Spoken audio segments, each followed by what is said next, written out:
नमस्कार प्रिय विद्यार्थी और दोस्तों, आप सभी का एनजे पैरामेडिकल एजुकेशन में हार्दिक स्वागत है। तो दोस्तों, आज हम माइक्रोबायोलॉजी फर्स्ट लेक्चर स्टार्ट करने जा रहे हैं। ठीक है जी, जिसमें हम क्या माइक्रोबायोलॉजी सब्जेक्ट को क्या कवर करेंगे। तो आज हमारा पहला लेक्चर जिसमें हम बेसिक क्या इंट्रोडक्शन पार्ट को हम कवर करेंगे। तो आइए हम लेक्चर को स्टार्ट करते हैं। सबसे पहले हम बात करते हैं कि माइक्रोबायोलॉजी होता क्या है। ठीक है जी। तो माइक्रोबायोलॉजी की अगर हम बात करें, माइक्रोबायोलॉजी, लॉजी का मतलब है स्टडी, बायो का मतलब क्या है लिविंग, माइक्रो का मतलब है स्मॉल। स्मॉल लिविंग ऑर्गेनिज्म की स्टडी को हम क्या बोलते हैं, माइक्रोबायोलॉजी बोलते हैं। तो microbiology the study of micro organism, सूक्ष्म जीव, छोटे छोटे जीव जो हम अपनी आंखों से नहीं देख सकते, जिनके लिए हमें माइक्रोस्कोप की जरूरत होती है। ठीक है जी। तो उन जीवों की जो स्टडी है उनको हम क्या बोलते हैं, माइक्रोबायोलॉजी बोलते हैं। तो microbiology the study of micro organisms which are unicellular या सेल क्लस्टर ऑर्गेनिजम्स। यूनिसेलुलर मतलब क्या, सिंगल सेल्स या गुच्छे में अगर हम बात करें तो वो होते हैं and infectious agents too small with the naked eyes. ठीक है जी। जो कि क्या है, बहुत छोटे हैं, जिनको हम क्या है ना आंखों से नहीं देख सकते हैं। तो वो क्या हमारा माइक्रोबायोलॉजी कहलाता है। एक अदर डेफिनेशन की अगर हम बात करें, it is the branch of science in which we study about small living organisms which is less than 1 microns. Size की अगर हम बात करें, less than 1 microns, which we can not see with naked eye, जिसको हम क्या नेक आई से नहीं देख सकते, हम यूज करते हैं माइक्रोस्कोप उनको एनालाइज करने के लिए, उनको देखने के लिए। जैसे एग्जाम्पल की अगर हम बात करें, virus, bacteria, fungi and algae. ठीक है जी। इसमें भी हमारा सेम वही डेफिनेशन जो हमने आगे कवर की थी कि व्हाट आर माइक्रोब्स या माइक्रो ऑर्गेनिजम्स क्या होते हैं। तो माइक्रो ऑर्गेनिजम्स क्या है, या माइक्रोब्स का एक ऑर्गेनिजम्स है, एक जीव है जो कि बहुत छोटा, क्या उसका एक साइज रहता है, जो में exist in the single cell form है, जो कॉलोनी, जो कि एक सिंगल या एक कॉलोनी के फॉर्म में क्या है प्रेजेंट रहते हैं। Microbes are organisms that are too small to be seen without using a microscope. ठीक है जी। Also many micro organisms are beneficials. कुछ माइक्रोविज्म जो सूक्ष्म जीव है वो हमारे हेल्थ के लिए बेनिफिशियल होते हैं, कुछ क्या है हार्मफुल होते हैं। ठीक है जी। Many other are the causes of infectious disease. The organisms are involve including pathogenic bacteria, cause disease such as plague, tuberculosis and anthrax. उसके बाद हमारा नेक्स्ट पॉइंट आता है बायोफिल्म क्या होता है। ठीक है जी।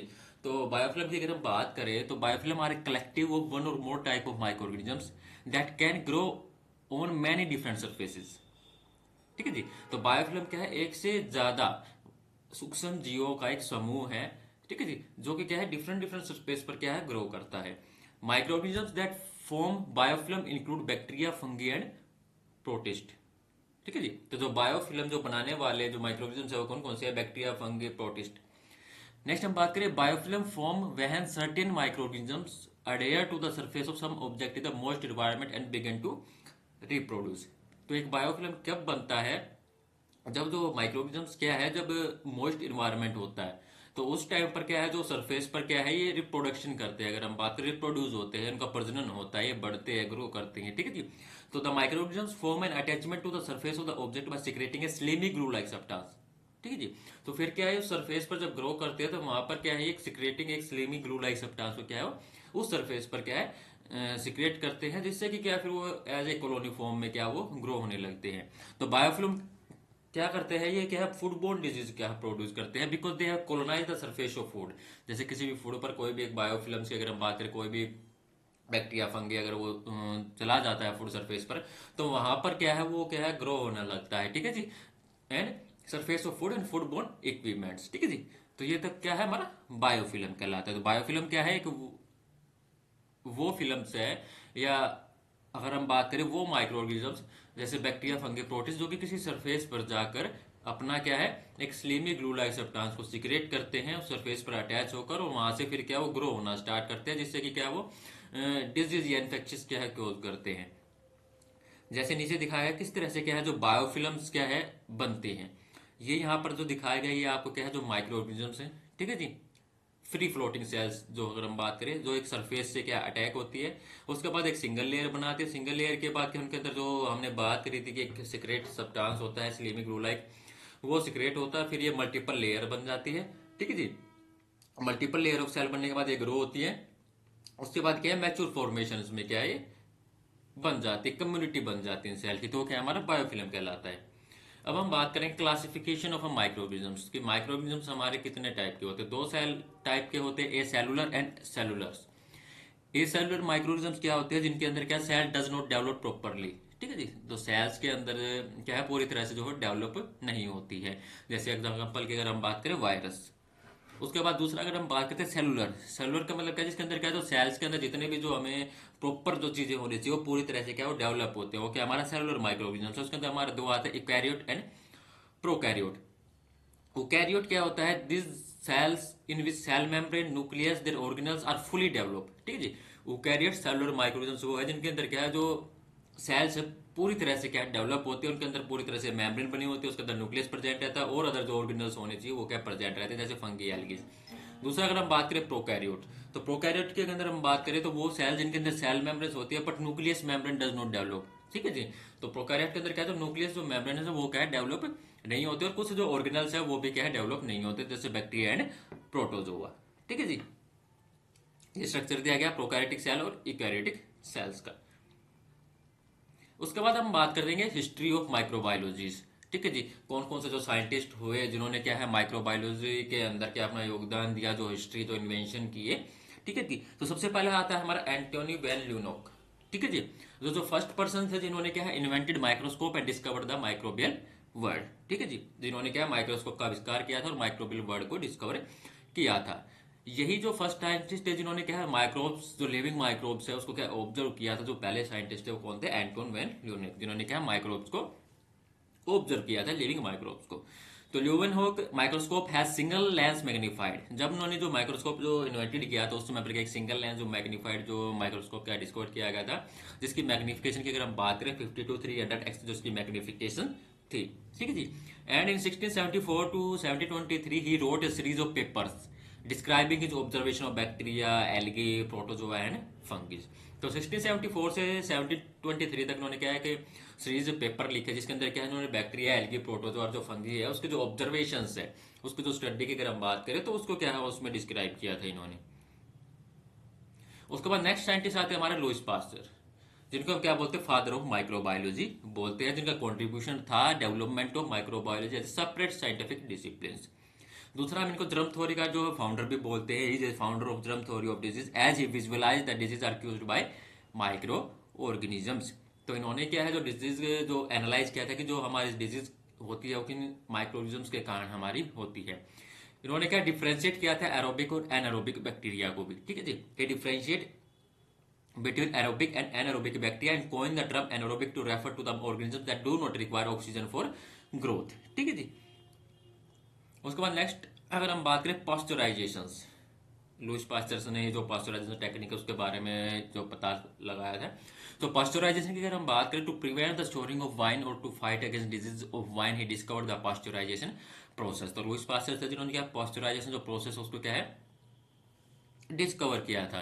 ठीक है जी। तो पास्चराइजेशन प्रोसेस में अगर हम बात करें, जो प्रिवेंट करती है, जो भी वाइन्स है उसको क्या है, शोर होने से प्रिवेंट करती है। ठीक है जी। मतलब अगर हम एग्जाम्पल की अगर हम बात करें, जो भी वाइन्स उसके शराब से मिठास को रोकने के लिए, ठीक है जी, उसको क्या है, प्रिवेंट करने का ये काम करती है pasteurisation process. He noticed that spoiling beverage, beer, wine, milk is to some unwanted microorganisms, so he invented a process in which destroy heating the wine between 16 to 100 degree Celsius temperatures. ठीक है। तो एक pasteurisation जो process का जिसको उन्होंने discover किया था, जिसके अंदर क्या जो भी माइक्रोऑर्गेनिज्म जो प्रेजेंस रहती है उनको क्या है कि टेम्परेचर पर एडजस्ट कर उनके अंदर से जो भी माइक्रोऑर्गेनिज्म्स थे, जो इन्फेक्शन जो ऑर्गेनिजम्स थे, उनको क्या है हटाया जा सके।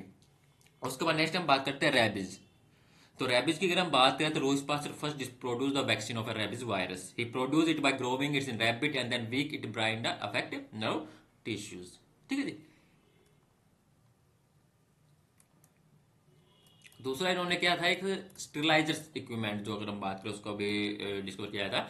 ही invented steam sterilisers, autoclave, hot air ovens, also establish the importance of cotton wool plug for protection of culture media from aerial contamination. दूसरा अगर हम बात करें तो Pasteur saw that the anthrax disease in cattle and sheep is caused by बैक्टीरियम्स।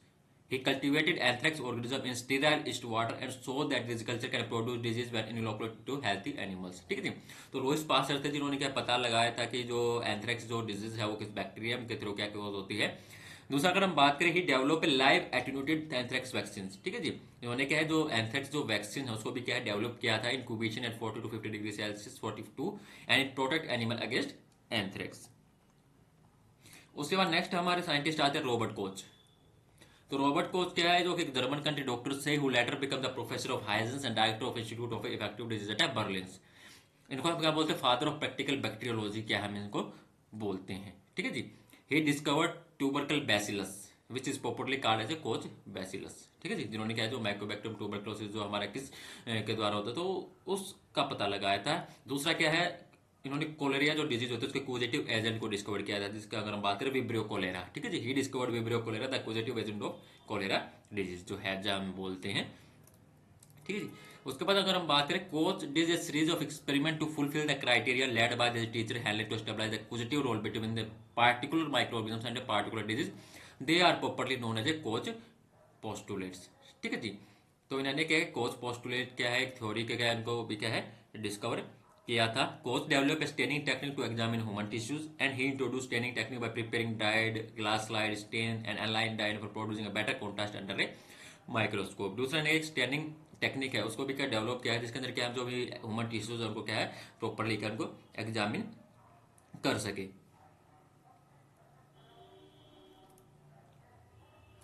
उसके बाद next हमारे scientist आते हैं, वो है हमारे जोसेफ लिस्टर, जिनको क्या बोलते हैं फादर ऑफ एंटीसेप्टिक सर्जरी, जिनको हम क्या हमें बोलते हैं जोसेफ लिस्टर को। जिनको अगर हम बात करें, जब professor of surgery at the university of Glasgow and Edinburgh and later at the King College in London, he successfully prevented post operative sepsis by introducing antiseptic technique. It saved million of lives from the jaw of death due to wound infections, ठीक है जी। तो Joseph Lister कौन थे, जिन्होंने क्या है antiseptic technique को क्या है इंट्रोड्यूस किया था, ठीक है जी।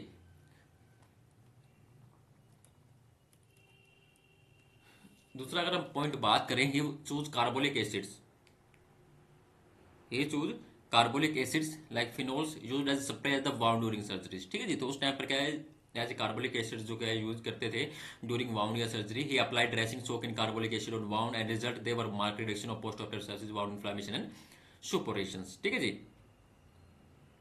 ठीक है जी। तो उन्होंने क्या है उस टाइम पर क्या है, जो भी वाउंड इन्फेक्शन को ट्रीट करने के लिए क्या कार्बोलिक एसिड्स को क्या चुना था उस दौरान सर्जरी के दौरान, ठीक है जी। तो वहां पर उन्होंने क्या उसको कपड़े के अंदर भिगोकर क्या उस एसिड को वहां पर गाँव पर लगाया था। जिसके बाद उन्होंने देखा कि उसके अंदर क्या है, जो भी जो पोस्ट ऑपरेटिव सेप्सिस है, जो इन्फ्लामेशन है, वो क्या है उनके अंदर कमी होती, प्रिवेंशन होता हुआ दिखाई दिया। He was deeply interested in the prevention of a post-operative sepsis. He was attracted by postural theory of disease. Concluded that sepsis or wound infection may be due to microbial growth derived from the atmospheres. उसके बाद next आते हैं हमारे Alexander Fleming's, ठीक है जी, जिसको discovery of penicillin जिन्होंने की थी, जो पेनिसिलिन जो एंटीबायोटिक है उसका जो डिस्कवर किया था। तो Fleming was associated with two major discoveries, lysozymes and penicillins. In 1922, he discovered lysozymes by demonstrating that the nasal secretion has the power of dissolving lysing certain kind of bacteria. He saw lysozymes are present in the many tissue of the bodies. दूसरा point की अगर हम बात करें, 1945 Fleming, Florey and Chain share the Nobel Prize in physiology and medicine for the discovery of a penicillin. उसके बाद next आते हैं हमारे एडवर्ड जेनर, जिनको क्या बोलते हैं father of immunologist. He is known as the father of immunology because he was the first ever scientist to create the smallpox vaccines, ठीक है जी। तो एडवर्ड जेनर क्या है, तो पहले जो साइंटिस्ट जिन्होंने क्या है स्मॉल पॉक्स वैक्सीन, ठीक है जी, वर्ल्ड फर्स्ट वैक्सीन जो क्रिएट किया था। He invented the world vaccine from the Latin word vacca. He conducted the first scientific experiment on vaccination and allowed to eradicate smallpox. उसके बाद नेक्स्ट हमारे आते हैं पोल एरलिच। तो पोल एरलिच क्या है, जर्मन फिजिशियन थे, साइंटिस्ट थे, जो कि work in the field of haematology, immunology and anti microbial chemotherapies, जिन्होंने क्या फाइंडिंग किया था cure of simples 1909। He developed a magic bullets compound like Salvarsan 606 that target the simples bacteria without damaging the rest of the bodies, ठीक है जी। तो पोल एरलिच ने क्या है, सिंपल्स जो डिजीजों से ट्रीट करने के लिए एक केमिकल जो कंपाउंड्स है, जिसको क्या बोलते हैं मैजिक बुलेट भी बोलते हैं, जिसका नाम क्या है साल्वर्सन 606, उसको क्या डेवलप किया था, जो सिंपल्स जो बैक्टीरिया है उसको क्या है टारगेट करने के लिए, उसको डिस्ट्रॉय करने के लिए विदाउट बॉडी को डैमेज किए, ठीक है जी। He invented the precursor technique to gram staining technique bacterias. तो दोस्तों आज की वीडियो में हमारा ये तक था। तो आज हमने बेसिक क्या माइक्रोबायोलॉजी होता क्या है और उस माइक्रोऑर्गेनिजम्स के टाइप के बारे में हमने बात करी, और जो हिस्ट्री ऑफ माइक्रोबायोलॉजी की अगर हम बात करें, जो जो साइंटिस्ट जिन्होंने क्या क्या डिस्कवर किया उसके बारे में हमने बात की। तो आज के लेक्चर में हमारा ये तक था।